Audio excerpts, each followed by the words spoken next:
सेना के गढ़ी छावनी क्षेत्र में स्थित है ये, या यूं कहें कि 6000 साल से भी अधिक प्राचीन, आदि अनादि।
नीचे नदी तक जाने को बनी है सीढ़ियां और मंदिर का गर्भगृह।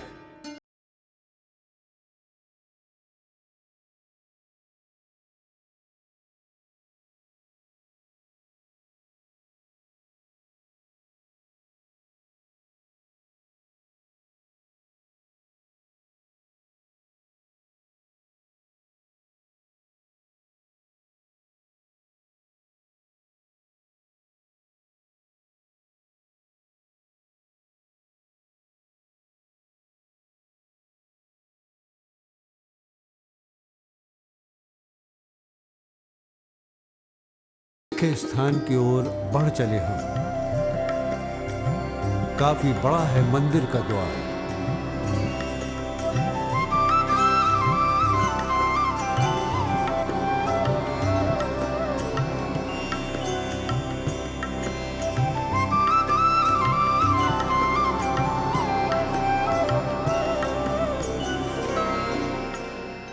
नमस्कार, बहुत बहुत स्वागत है आपका हमारे इस विशेष कार्यक्रम में। कहते हैं पत्थर जो चोट खाकर टूट गया वो कंकड़ बन गया, पत्थर जो चोट खाकर सहन कर गया वो शंकर बन गया। जी हाँ, आज हम आपको दर्शन कराएंगे महादेव के, जहाँ पर प्रकृति स्वयं झुककर उनका श्रृंगार कर रही है, जहाँ निरंतर जलाभिषेक होता रहता है। हम बात कर रहे हैं देहरादून स्थित प्राचीन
शक्ति के बिना शिव और शिव के बिना शक्ति जैसे अधूरे हैं।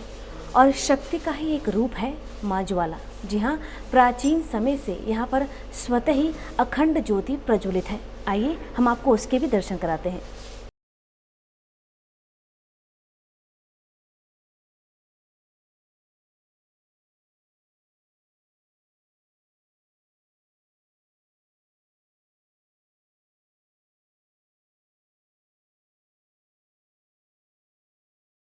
द्रोणपुत्र अश्वत्थामा की तपोस्थली।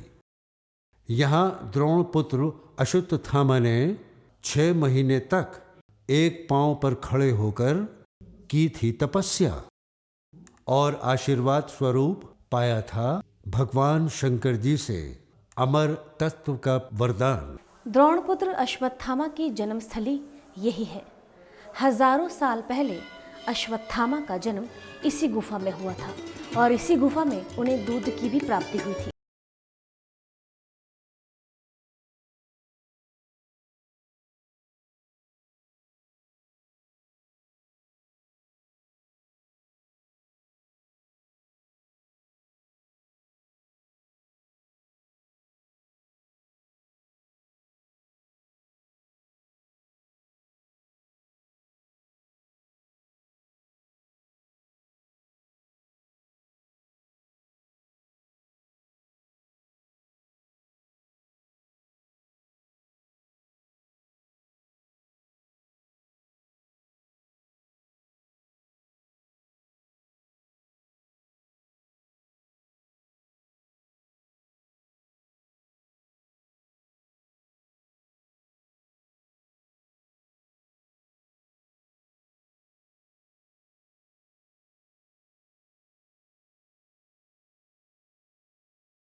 तो को भगवान शिव का दुग्धाभिषेक, जलाभिषेक और ये जो छत्र है इसका काफी बड़ा वैज्ञानिक आधार होता है। यहाँ प्रश्न उठता है लिंग के आकार का, जल एवं दुग्ध अभिषेक का। कभी सोचा है हमने, हम सिंदूर या चंदन का तिलक देते हैं, हल्दी का क्यों नहीं? क्योंकि गंध रूप में हल्दी सब पर चढ़ती है पर भगवान शिव पर नहीं, क्योंकि हल्दी स्त्री तत्व है, केवल जलहरी पर ही चढ़ाई जाती है। जहाँ तक लिंग का प्रश्न है वो है पुरुष तत्व, इसलिए लिंग पर हल्दी नहीं चढ़ाते। जहाँ तक के शिवलिंग की बनावट का प्रश्न है, ये काफी हद तक परमाणु स्टेशनों के आकार जैसा लगता है। वैज्ञानिक रूप से ये साबित हो चुका है कि ये बहुत बड़ा शक्ति स्रोत है। इससे शक्ति का स्त्राव होता रहता है और दुग्ध और जल अभिषेक से इसको अनुकूल करते हैं। अब है रहस्य को खोलने का समय कि नाम क्यों पड़ा इनका टपकेश्वर महादेव।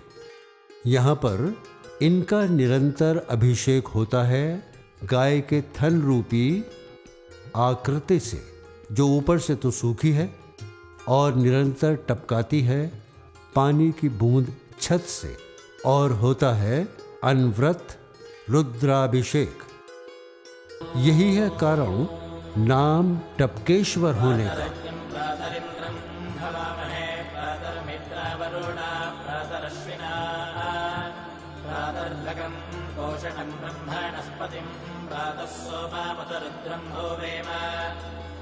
आनंद विभोर थे सब जन। अब इसके पूरे इतिहास का तथा अन्य विषयों पर भी जानकारी चाहते थे हम।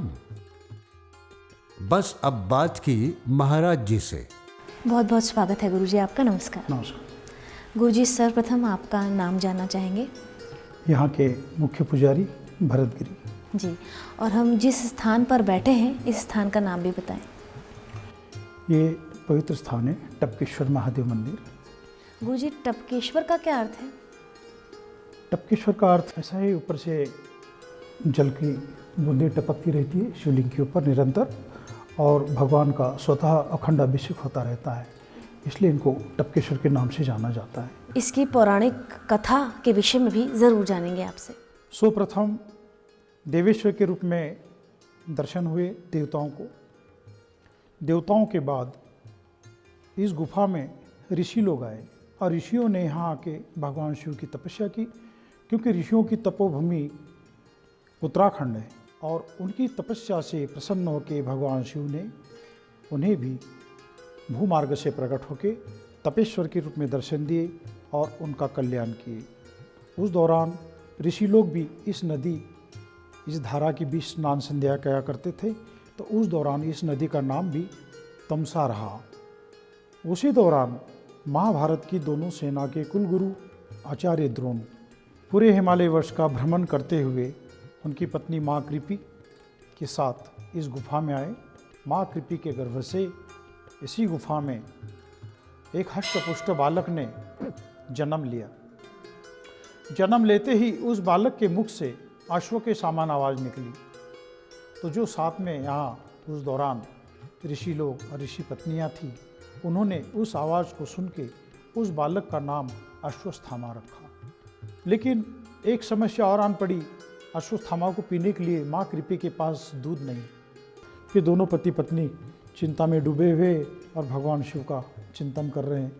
उसी दौरान आकाशवाणी हुई कि हे द्रोण, निराश ना हो, अश्वत्थामा भगवान शंकर का दिया हुआ प्रसाद है, उसकी रक्षा स्वतः शंकर भगवान करेंगे।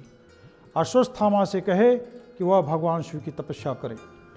तब द्रोण ने अश्वत्थामा को बताया, बेटा हमें भगवान जी से जो कुछ प्राप्त हुआ, तुम प्राप्त हुए, मुझे ज्ञान प्राप्त हुआ, रास्ता प्राप्त हुआ, जो भी पता हो सब कुछ मुझे यहीं से प्राप्त हुआ। बेटा तुम वहीं जाओ, भगवान की शरणागत हो जाओ और भगवान शिव की तपस्या करो, तुम्हारी मनोकामना वही पूरी कर सकते और कोई नहीं कर सकता।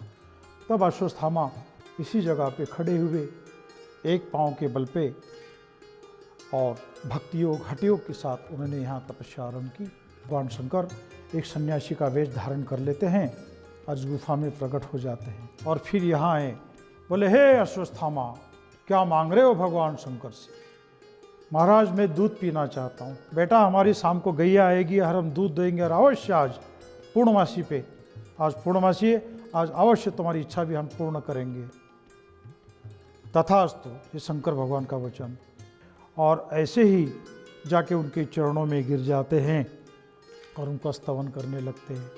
और भगवान शंकर वचन देके इसी भूमार्ग में आपने, क्योंकि पहले भी शिवलिंग का आपने दर्शन किया है, इसी भूमार्ग और इसी शिवलिंग में भगवान शंकर धीरे धीरे समाने लगते हैं। अपनी योग माया से ऊपर की ओर आप देख रहे हैं, जो जल की बूंद टपक रही है, गाय का स्तन बना हुआ है, देखिए एक एक बूंद टपक रही है। अश्वत्थामा उस दूध को लेते हैं और जी भर के पीते हैं, छक के पीते हैं और अपनी भूख प्यास मिटाते हैं और फिर से यहाँ पंचाक्षर मंत्र का जाप करने लगते हैं। भगवान शंकर शिव ने अजरामरता का वरदान यही प्राप्त होता है। आज भी अश्वत्थामा अजरामर माने जाते हैं। और बाद में दूध का सिलसिला यहाँ कलयुग तक चलता रहा। तब तक ये शिवलिंग दुधेश्वर के नाम से विख्यात रहा। कलयुग के लगते ही उस दूध का गलत इस्तेमाल होना, भगवान का नाराज होना, और वो दूध था वो आज देख रहे हैं आप पानी रूप में बदल जाना। तब से लेके आज तक यहाँ निरंतर जल की बूंदें टपकती है और भगवान शिव का अखंड अभिषेक होता है। क्योंकि बड़ा पवित्र और बड़ा दुर्गम ये स्थान है, ऐसे स्थान बहुत कम है। सात बहरी कलकल करती हुई नदी है धारा, और ऋषि मुनियों ने तपस्या की, उन्हें भी दर्शन दिए। द्रोण को यहाँ अस्त्र शस्त्र का ज्ञान प्राप्त हुआ। बाद में उन्होंने कौरव पांडव को भी इसी क्षेत्र में प्रशिक्षित किया, सेना भी तैयार हुई। गुरुदेव, कहीं हमने रुद्राक्ष के शिवलिंग नहीं देखते हैं। सबसे पहले आपसे जानना चाहेंगे कि आपने इस रुद्राक्ष के शिवलिंग को कैसे बनाया और आपके मन में ये विचार कैसे आया? मन में भगवान का एक पागलपन होता है, एक उम्र का हर पड़ा होता है। एक समय होता है कि आपको एक चीज़ अच्छी लगती, बाद में वो ठीक नहीं लगती। इसी तरह हम भी रोज़ श्रृंगार करना, बड़ा सुंदर श्रृंगार हुआ, हम बैठे हैं, लेकिन भगवान के ऊपर एक भक्त ने माला चढ़ाई थी। उस माला को हमने अपने, अभी तो छोटी पहनी हमने, लेकिन एक पूरी माला हमने अपने हाथ पे लिपटी थी। महात्मा लोग माला पहनते हैं तो दर्शनीय लगता है, अच्छा लगता है। उससे क्या होता है, भाव भी अंदर अच्छा होता है आदमी के अंदर। कोई महात्मा माला पहना हुआ है, भभूति लगा हुआ है, इसी तरह हम बैठे थे तो माला पे माला यहाँ चढ़ी हुई यहाँ तक थी, उस पर दाने पे दाना चढ़ा हुआ मिला मुझे।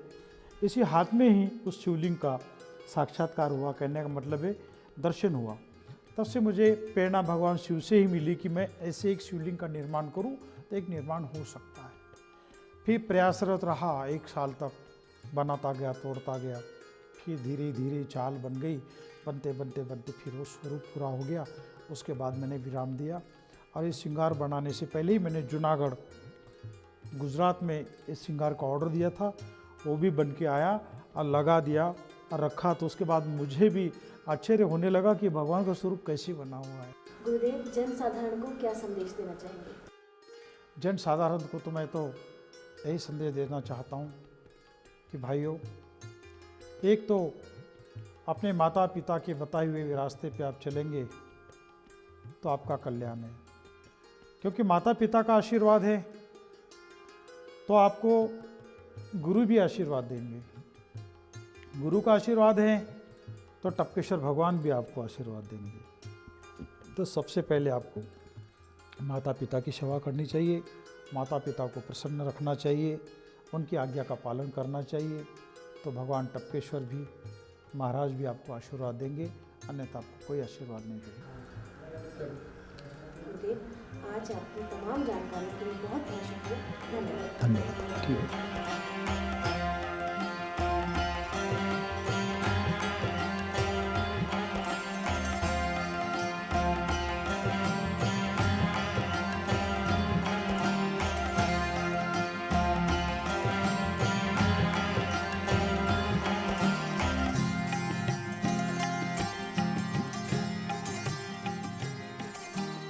ये एक अन्य सुरंग जहां कपिल मुनि जी की पूजा होती है। यहां सर्पों का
टपकेश्वर महादेव का महत्व जानने के बाद समय आधी रात का हो गया था और रात्रि होती है साधकों के लिए।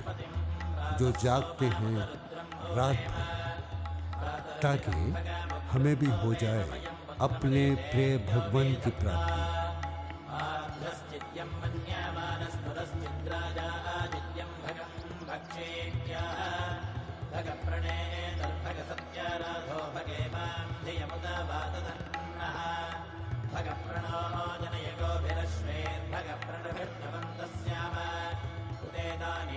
तब केश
यहाँ बहुत बड़ा मेला लगता है।